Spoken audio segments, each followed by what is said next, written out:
Welcome to Sacrilegious Discourse. For this is what the Sovereign Lord says. Why do you need prophets to tell people who you are and what you want? If you can justify everything that the God of the Bible has done, then you can justify any of your behavior. A lot of this mentality is trickling into what is now mainstream right-wing Christianity. I am capable of empathy greater than this God of the Bible. This is a Bible that they tell kids. This is the good Lord. This is the good book.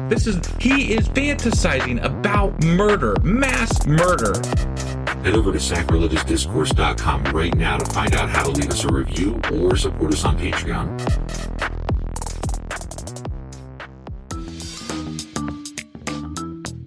Hey there, sinners and saints. It's your favorite Bible-bashing duo from Sacrilegious Discourse, and we need your help. That's right, folks. We're raising funds for some heavenly equipment and a studio that doesn't sound like it's in the depths of hell. Our current setup, let's just say it's more apocalypse than audiophile. So if you want to hear us dissect the Bible without the background noise of demonic squirrels, chip in a few bucks. We're aiming for $5,000 to upgrade our audio and build a studio worthy of blasphemous banter.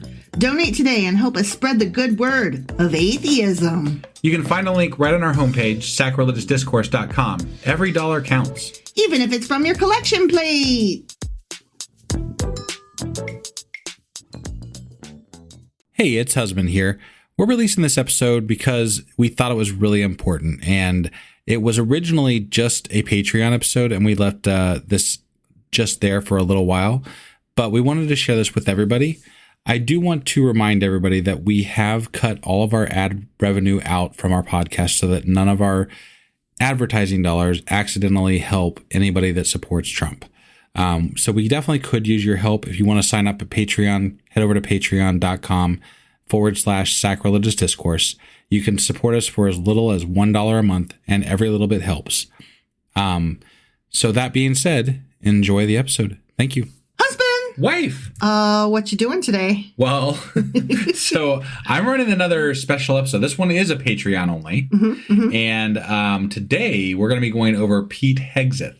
What a dick. Yeah, absolutely. He's a dick. Okay, who is that guy again? So he is our new Secretary of Defense. Okay. He just got confirmed in late January. And we're going to talk about some of his views and what he believes, and maybe tattoos. Tattoos? Yeah.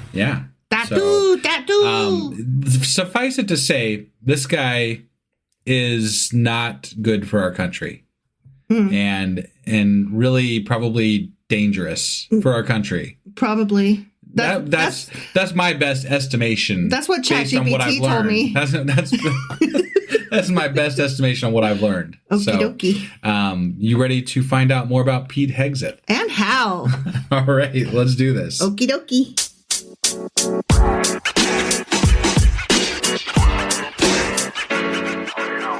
Okay, so you ready to get into Pete Hegseth here? Yes, I am. All right. Well, so just a little bit about Pete. Pete with stinky old feet. Good old Peter here. That's what my grandfather had a dog when I was a kid, and his name was Pete, and so they always sang Pete with the stinky old feet. For real. I think that's a great way to reference Pete Hegseth. Yeah, I think that's great. Okay, tell me about this douche. Sure, yeah. No, so the parts that sound good are that he was a former Army major. He was deployed to Iraq and Afghanistan and received 2 Bronze Stars. All sounds very, whatever. He did stuff, right? Sure. Also, he was a former news personality on Fox News. And there it is.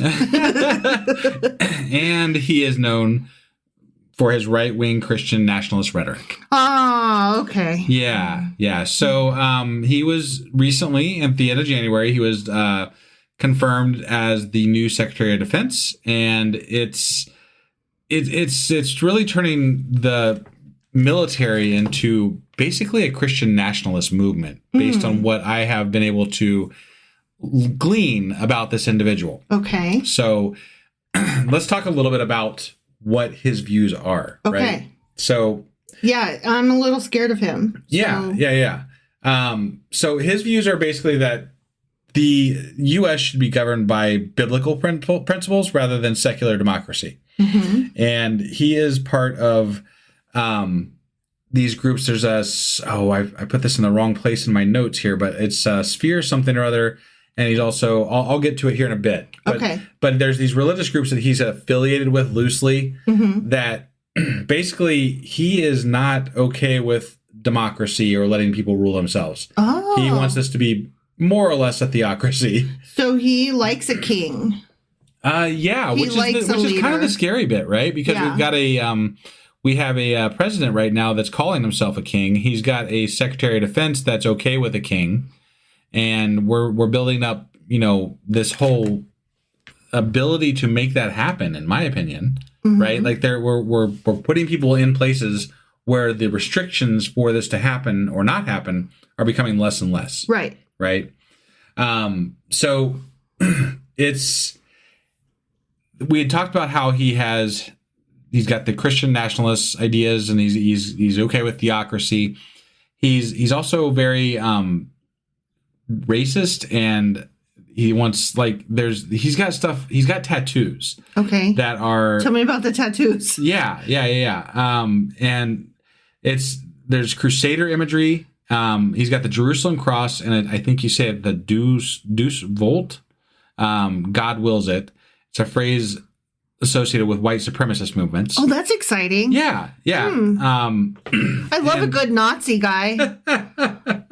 Yeah. So the Jerusalem cross, it's historically associated with the Crusades, and it's used by Christian knights who fought to reclaim the Holy Land from Muslims.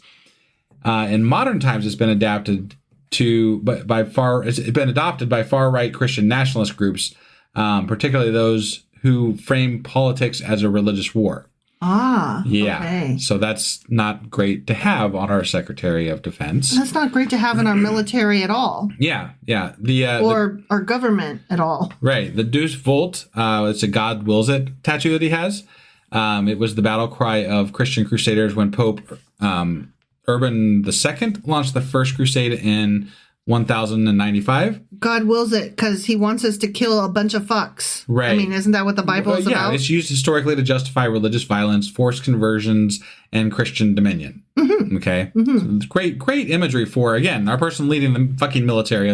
God wills it. Right, yeah. Let's take these guns and go. Yeah, and again, in modern times, it's been used by white supremacists and far-right extremists, particularly online communities that advocate for Christian nationalism and anti-Muslim policies and authoritarian governance. Awesome. Yeah. This is great stuff, right? You know what's frustrating is that my parents have probably never heard of this guy or any of that stuff, but they probably have been told, like, hey, this Christian leader guy is now leading the military, and so we're going to be Christian-y now. And so my parents are probably like super excited about this, not understanding all of the like white supremacy part of it. Right. No, they're hearing Christian. That's all they're hearing. Yeah.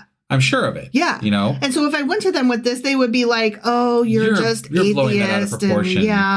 Right. And where'd you get that information? It wasn't Fox News or any of the right-leaning sources that we trust. Then obviously it's a lie. Yeah.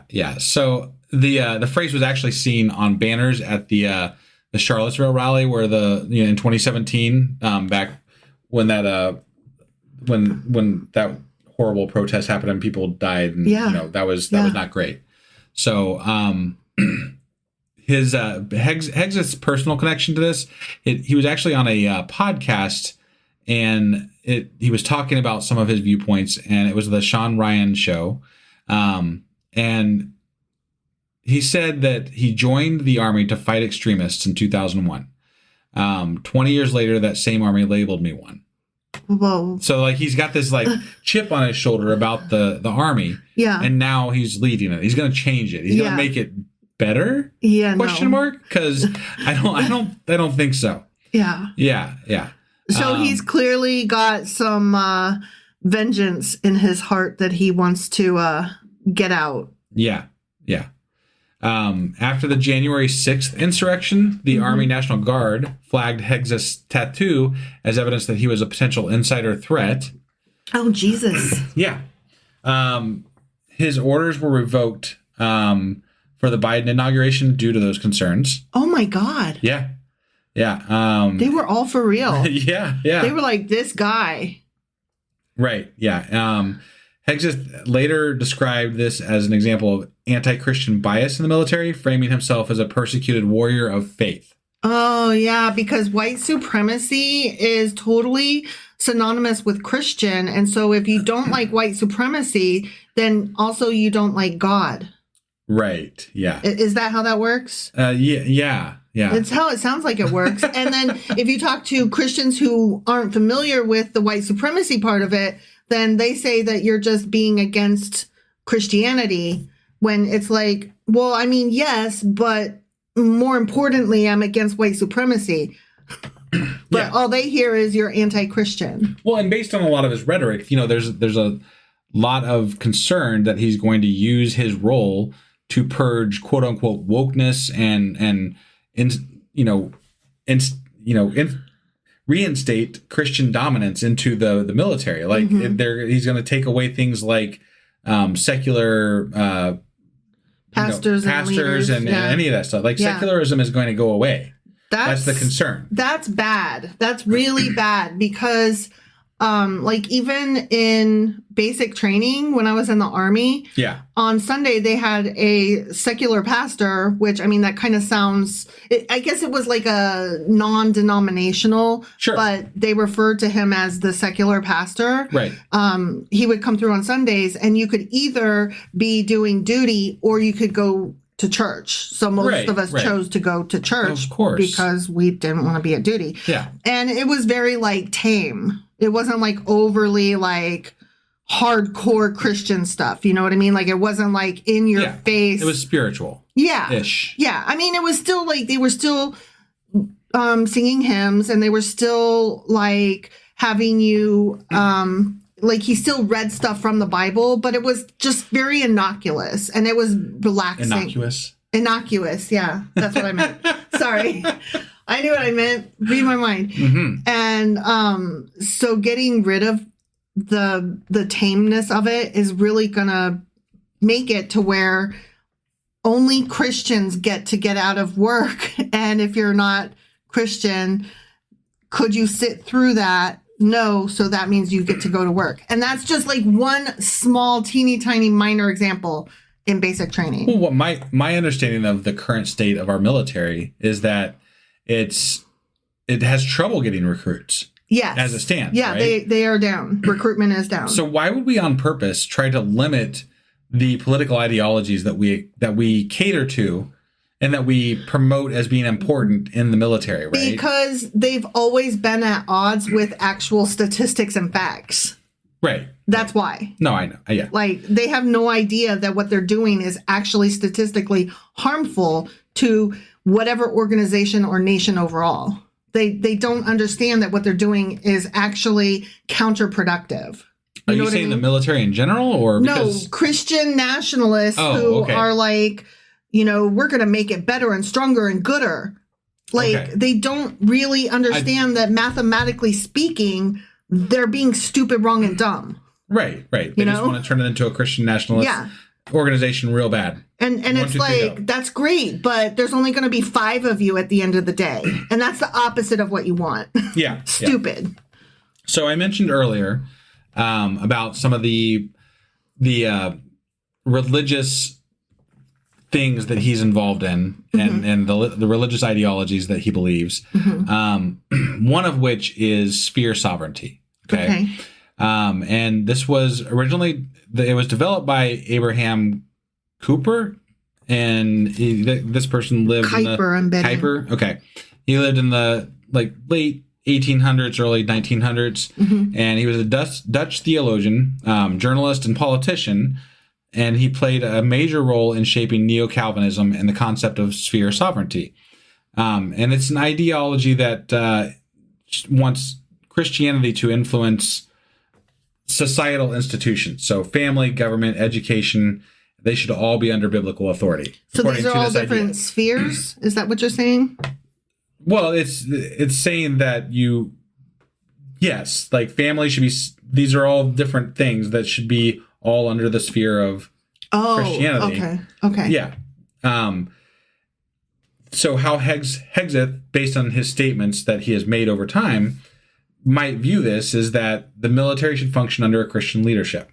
like, and he's already doing that. Like, he's Right. actually changed some people into different positions that are more in line with his viewpoints. Right. So that's already happening. We'll get into that, a little bit of that down at the end of this episode too. Okay, cool. Yeah. Very excited about that. Sounds like a plan.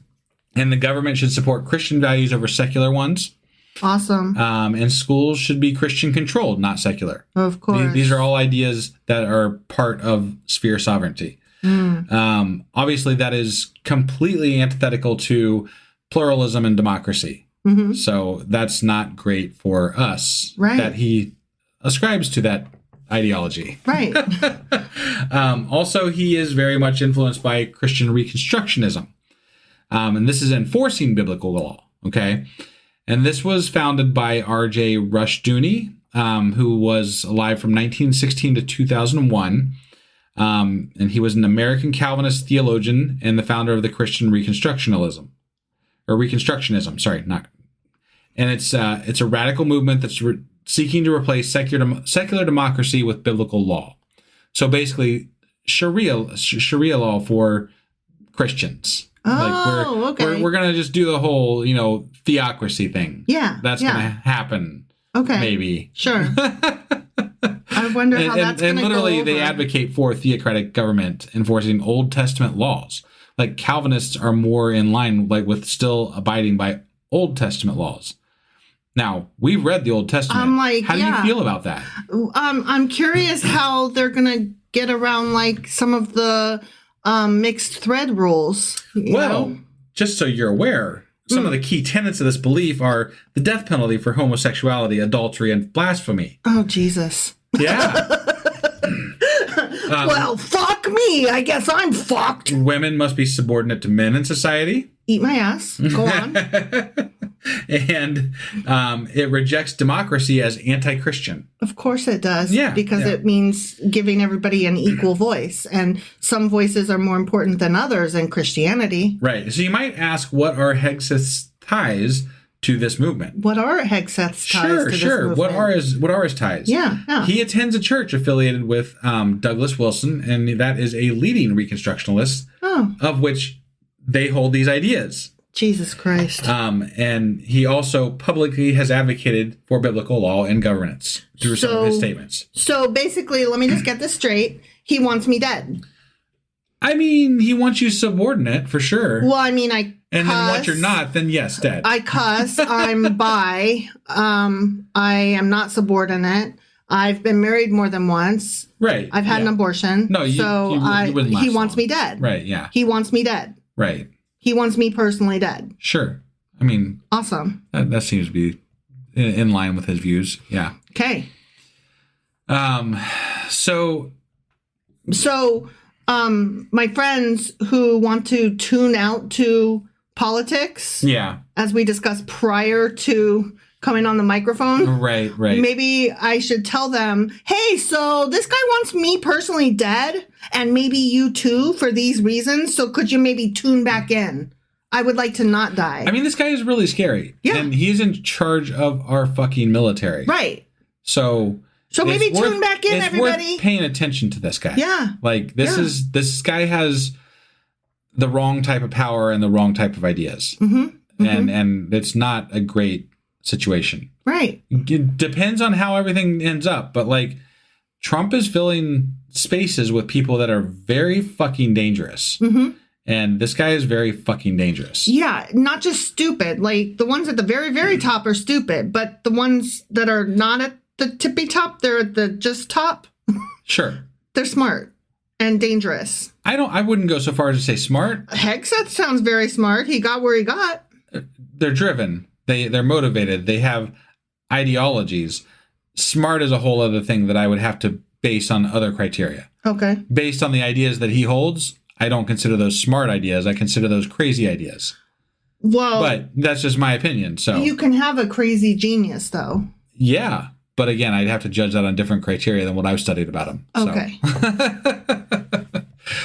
So Hegseth's vision for the military, is it maybe a Christian crusade? Sounds like it. It kind of does, right? Kind of sounds like it. Yeah. So, I mean, he calls the military woke. Like he thinks that the military is woke. Now, that's so I personally have a really hard time accepting that information because I have never viewed the military as woke. I was there, and it was starting to try to maybe a little bit kind of wake up.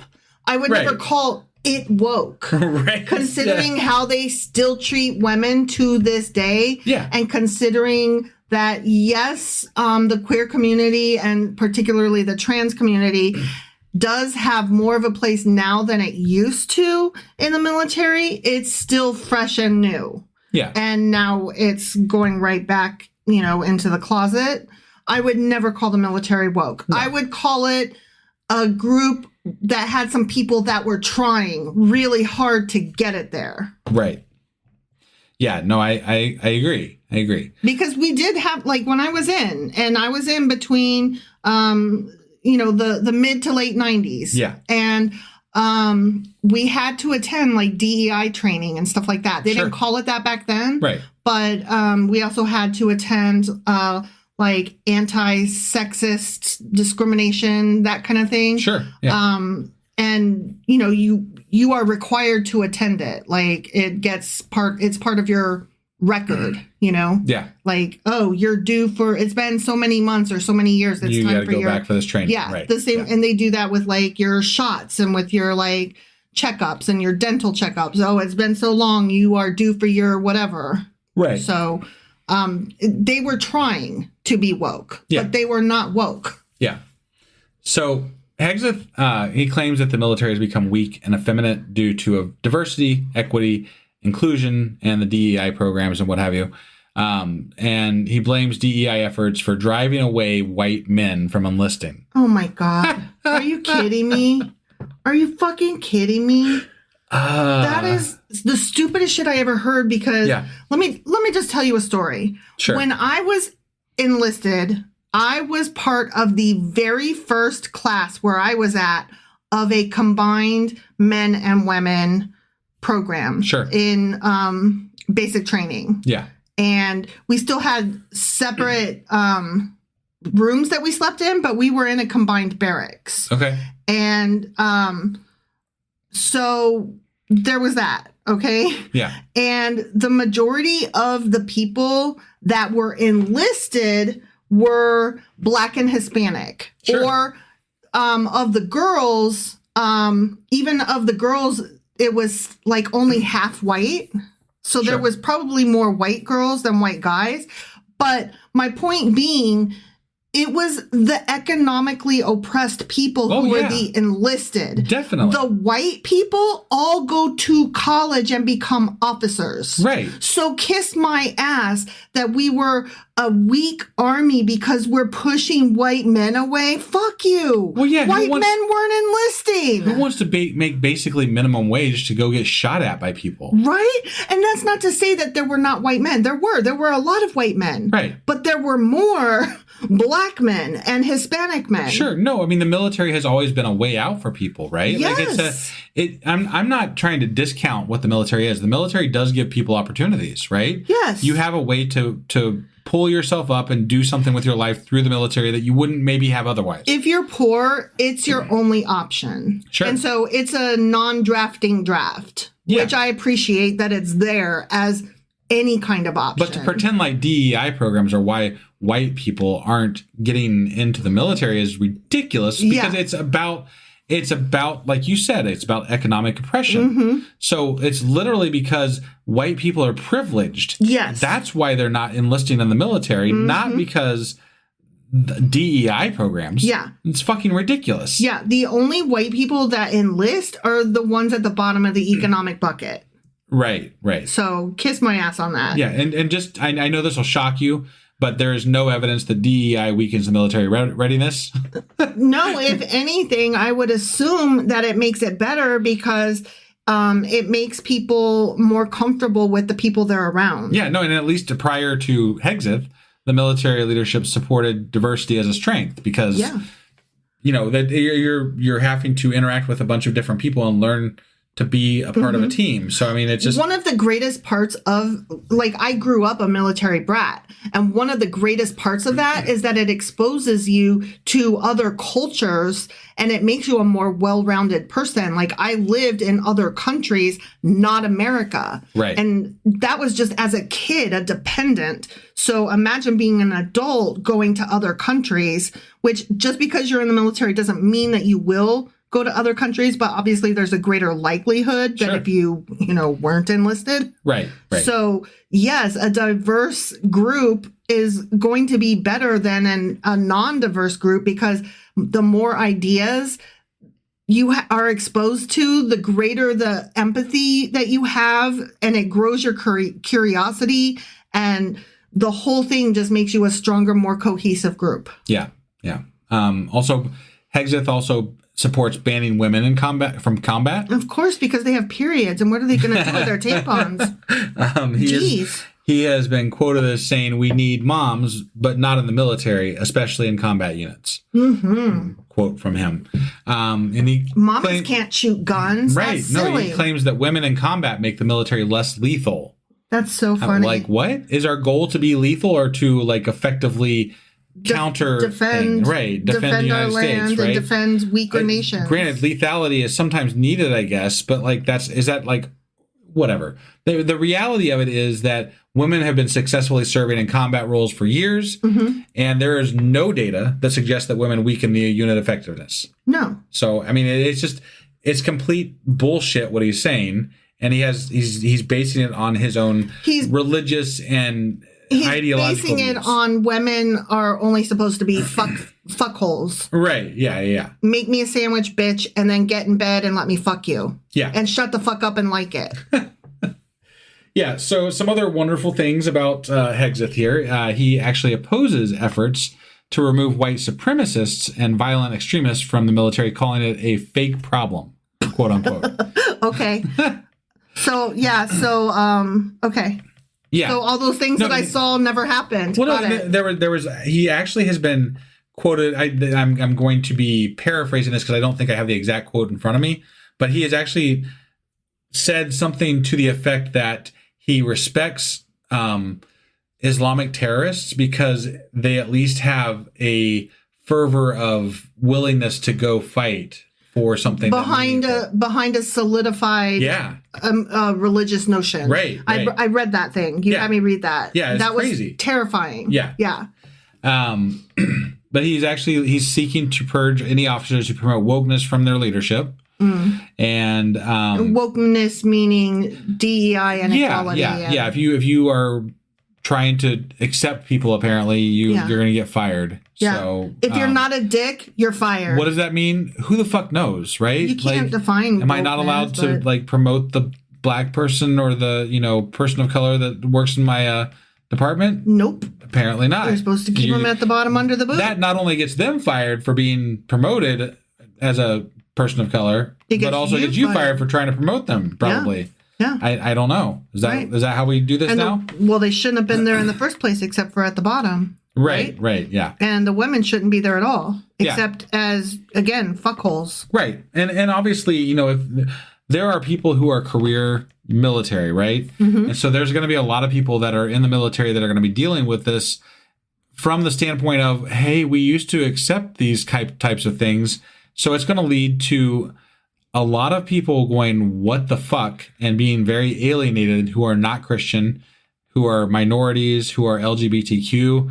These are going to be issues that people are going to be dealing with. Yeah. So let me explain this to you. So up at the higher military level, where those are all your white leadership people, right? Because those are all your college officers, right? Right. You know who is the actual leadership of the enlisted?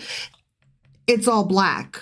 Okay. It's all the black leadership because that, the poor enlist, right? Yeah. So we've got all the people of color that have enlisted because they are, oppressed. And that's what the majority of our military enlistment is composed of.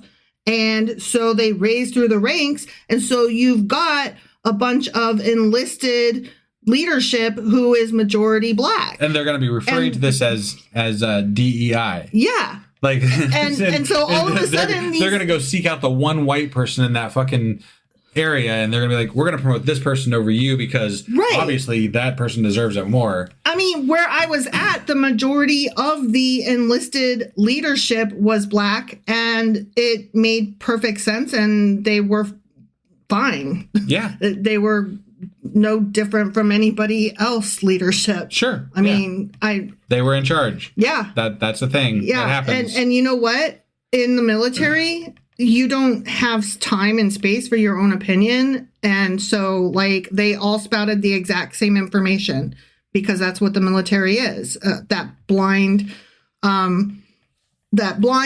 information hierarchy. Like, they're all given the same piece of paper to read from. Yeah. And they all have the same data points. So, like, their color and their gender is completely beside the point. They all read the same, you know? Yeah. So I'm just like, oh, what are you going to do with all of that leadership? These career military people who have been there for 20 years plus, and you're trying to tell them that they were only there because of DEI, and now suddenly what? They got to leave? Right. What the fuck? Yeah. That's going to be a problem. Oh, yeah. No, I mean, there's a lot of inherent problems with this guy and what might happen. Mm-hmm. I mean, like, some of the things that we really need to keep our eye out for are, you know, like, if he's going to be changing, especially from a secular perspective, we need to watch what he's going to be doing with the chaplains in the military, whether he's going to make them all evangelical Christian, you know, like, if there's going to be discrimination against atheists and secular or different types of religions in the military, and if there's going to be proselytizing of Christian ideas, right? Like, is this going to turn into a Christian nationalist encampment, right? And obviously, it's going to possibly diminish the rights of LGBTQIA. It's going to they might implement religious tests for promotions and leadership. Oh my God! Yeah, I mean they you know, these are all things that could possibly happen, right? That are likely to happen. And again, this is a government entity, so it's going to be eroding our separation of church and state even further than what is already happening at state levels and at the national level. So just one more thing that's being taken away from the secular community. Right. And not just the secular community. This is tragic all over. Yeah. So, so he's been Petey boy here. He's been in office he's been in this position for about a month. And since his confirmation, he's done a few things. Okay. So he's actively trying to reconstruct the military leadership. Okay. He has already, in February 2025, under President Trump's directive, Hegseth oversaw the removal of high-ranking military officers, including Joint Chiefs Chairman General Charles Q. Brown Jr., Chief of Naval Operations, and Lisa Franchetti, and Air Force Vice Chief of Staff James Sliff. I can't remember. I don't know. This is just unbelievable. Like, that's like he's taking away some very high people to put in place people he wants to put in place. So which, again, he's just what, it's not retiring just them or firing them? Yeah, them out? essentially firing them, right? And so it's not just that we're getting Pete, we're also replacing people downline from him. Awesome. So this is going to be a trickle-down effect where he's going to be putting into place people that he wants to put in place. He's also fired a bunch of senior military lawyers. They're going to replace them with people that are going to stand up, like much like we have the Attorney General's office, who apparently is basically Trump's personal lawyers now. I'm not really sure how that works, but that seems like to be the case. Yeah. The military is going to do similar things for their lawyers, awesome. I guess, so that they can, you know, hire people that they want to and do whatever. I don't fucking know. Right. They're going to have a lot of yes men, I think, is what it's going to boil down to. They're doing a bunch of budget cuts. They're trying to move some allocations to fund different things for Trump, but they're moving it from the military to other places like the wall building, and they want a nuclear force modernization thing that they're going to be working on. So like, it's not going to rely, like, whatever. He wants that like Iron Dome thing done for the United States, so he's going to be reallocating funds for that and different shit like that. So there's a new emphasis from him that he's calling the warrior ethos. In his guidance to the Department of Defense, Hegseth emphasized restoring a quote-unquote warrior ethos, advocating for a culture centered on accountability, high standards, and readiness. This directive suggests a shift away from diversity programs, which he argues detract from the military effectiveness. And again, we already kind of talked about some of that, but I feel like this is more of him turning it into a Christian nationalist movement where it's not good. This not the whole mentality that he's putting in place, the leadership that he's replacing, everything about this is dangerous and scary. Yes. So, they've put a ban on transgender military service. So, I saw that. Like, how does that impact people who have already been serving for years as trans people? Well, because it's my understanding that was finally like becoming like no big deal. Probably is going to become a big deal again. All of a sudden, you're probably going to have to, use your dead name and identify as the sex you were born with. Otherwise, you'll probably be fired. If I had to guess. By fired, you mean a dishonorary discharge? I'm sure. Or dishonorable discharge? Probably. Oh my God. Yeah. He's had a meeting with the Saudi defense minister, which I don't know if anybody recalls, but when Trump was in office last, he was actually trying to sell military equipment to Saudi Arabia. Yeah. And making a big deal about it. Like he has this like really large infatuation with Saudi Arabia and other authoritarian governments that are out there. But like, I feel like it's it's not a great situation for us because we don't really agree with the way Saudi Arabia treats their people. Right. Or journalists. Right. If we recall. Yeah. Yeah. No, I remember. I mean, not that that's funny, but I mean, just like, no, like, why are we trying to create this close tie to people that we don't like? I mean, Trump is meeting with Putin and we just voted against everybody else on that UN resolution for Ukraine. We're creating these wrong connections with people. I don't know if you're aware, but a lot of what he's trying to do too is he wants his legacy when he leaves to have been one of American expansion. And that's why... You're talking about Trump.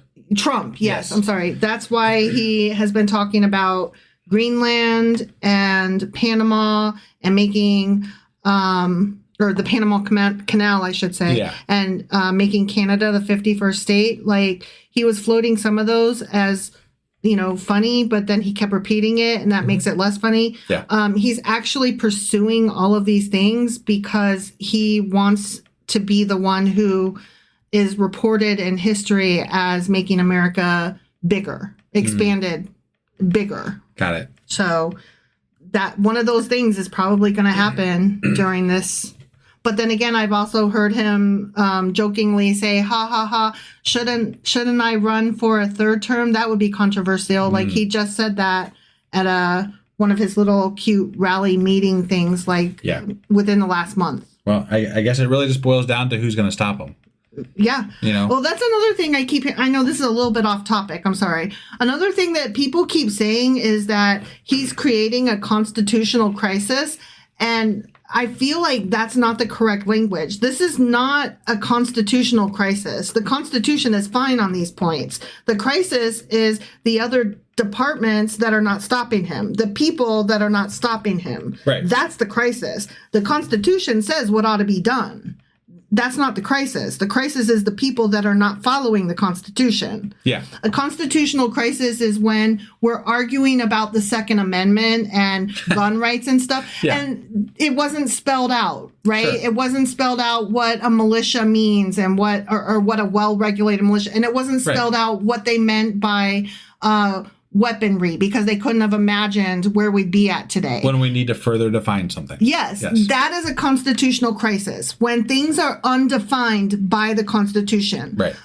Birthright citizenship is not a constitutional crisis. Right. It's not. It's perfectly clear. We know the rule. The rule is very clear. Yeah. The other things that he is trying to push, how many times can a president run? How many terms? That is not a constitutional crisis. It is very clearly spelled out. So I wish that journalists would start using the correct language instead of like calling it what it's not. Put it on what it is. What it is this president and the people that he is putting in place, like Pete Hegseth, they are causing a crisis in how we are going to be as a nation if we do not stop them, because the people in place to stop them aren't doing that. And that's a great place to jump into this. So what can be done, right? Yes. Great question. What can be done? Because I'm freaking the fuck out. No, and I think that this is very, very important, right? At least pointing people in the right directions and giving them something to think about doing. A call to action. And I think the easiest thing to do is just raising awareness and speaking out, right? Mm-hmm. Like, say something about this. Mention this to people. I don't think people really know what this guy stands for, what he's doing. Like, the full breadth of what he stands for and what he is doing to the military. I don't think there's a lot of people that really fully understand what's happening. I mean, should we have a talk with my parents about this guy? Do you think that would be helpful? It would probably be a good idea, but I don't know how they would receive it. So there's, but yeah, I don't think that they would be fully aware that this is happening. They're excited about the Christian part of it, but don't know about the other parts. Yeah, exactly. Like, I hear you excited about the Christianity part, but are you aware they want me dead? Racist. Are you aware that they want me dead and my children as well?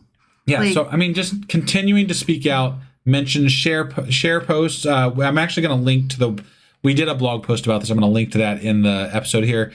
And this is a Patreon-only episode, but I think I am going to release this in a couple of weeks as a public episode. Because it's important. And I'm not trying to take away from what the Patreon experience is, but I feel like this is one of those things that's important enough that it's out there for the public sphere. It is important information.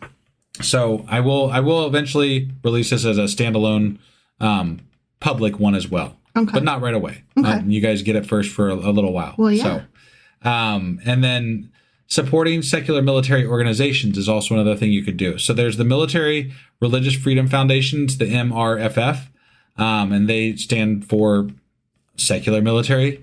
And that's amazing. I didn't even know there was such a thing. Yeah. Cool. And obviously there's your regular, you got your Freedom from Religion Foundation and American Atheists that you can always support them. Mm-hmm. And they're going to hold government accountable for things that they're doing. So, but the Military Religious Freedom Foundation, if you don't know about them, they're actually a really amazing group. I follow them on social media and they're really, really great. They're doing a lot of great things for secular communities in the military. So how are they? Are you aware? Have you looked I'm not aware recently. I haven't looked them up recently. I should have, but I have not. Well, maybe that'll be a follow-up because I would be curious how they feel, what their statements are against this guy and what actions they're taking. Well, yeah. And I with organizations like that, they're not usually allowed to speak out politically. Right. So it's not going to be, there's not going to be a lot of political outrage, but they will probably be showing extra support. I'm sure there might be a statement, though, or there might be somebody who has said something outside of their organization. It's going to be a lot of vague things that were, they can only do what they can do. Right. So, but still, I'm curious, though. I am too, but they're definitely worth supporting. Sure. So, do you have any closing thoughts about any of this that we've discussed? It's all fucked. I mean, yeah, basically it is all fucked. And we have somebody that is in charge of our military that rejects democracy and that wants to basically make it a Christian institution. A Christian nationalist institution. Right, yeah, I'm sorry. But yeah, bad enough that it's Christian, but Christian nationalist institution. Yeah. So, I mean, and not just Christian nationalists, but like those awful groups that I was mentioning earlier in the sphere or whatever it was. They always drop out of my brain after I mention them because I don't want to remember them. I think it's just like bad thoughts go away. Right. But yeah, like he stands for everything awful. Yeah. And this is who we have running our fucking military now. Yeah. And I couldn't let it sit. No, I had to do. You asked me like what we were going to do an episode about tonight, and I was like, I need to do one about this. You were like, I need to rant about this guy. Let me tell you about him. Whether it was going to be a good episode or not, I think just getting his name out there so people start looking into this fucker, is important. No, I totally agree. Like we should all know Pete Hegseth's name, not because he's important, but because he's a fucking asshole. Yeah. And because we need to get him the fuck out of this office in this position. And he's dangerous. And he's very fucking dangerous. He needs to go away. He does. All right. Well, that's all I had on Pete Hegseth. Okay. So, I think we're in agreement. Fuck that guy. Fuck that guy. Okay. Yeah. And then, so we'll be back here shortly with the endings of the Habakkuk. Habakkuk-choo. Yeah. So we'll see you guys. Happy to see you guys soon. Yeah. All right. Bye. Bye.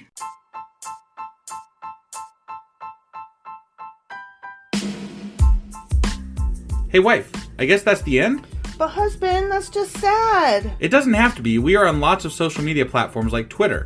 Our handle there is sacrilegious_D. For D's nuts. Oh my God. Stop doing that. Anyway, we're also on Facebook, Instagram, and Pinterest. There's a link to all of our social media sites at our website. Ooh, we have a website? Yeah, it's sacrilegiousdiscourse.com, where you can also find a link to our merch shop. We have a merch shop? Yep, we have podcast-themed clothing, mugs, notebooks, and more, as well as an atheist and science-themed products. Wow, our fans should really go check that out right now. Definitely. They can get in touch with us by sending an email to sacrilegiousdiscourse@gmail.com. But before they do that, we could really use some help. Oh yeah? With what? Well, it's not free running the podcast, and we need some financial support in order to get better equipment, which will free up time so we can concentrate on our podcast and our fans. Okay, so what should they do? Head over to patreon.com/sacrilegious discourse and sign up as a contributor on our podcast. Supporters there receive additional bi-weekly episodes that we record just for our Patreon members for as little as $2 a month. Also, we'd really appreciate it if you would like and subscribe on whatever platform you're using. And Apple Podcast reviews help us out tremendously. Like and subscribe. Leave an Apple review. Join us on Twitter. Support us on Patreon. That's a lot of instructions. Don't forget to say thanks. Thanks. Okay, bye.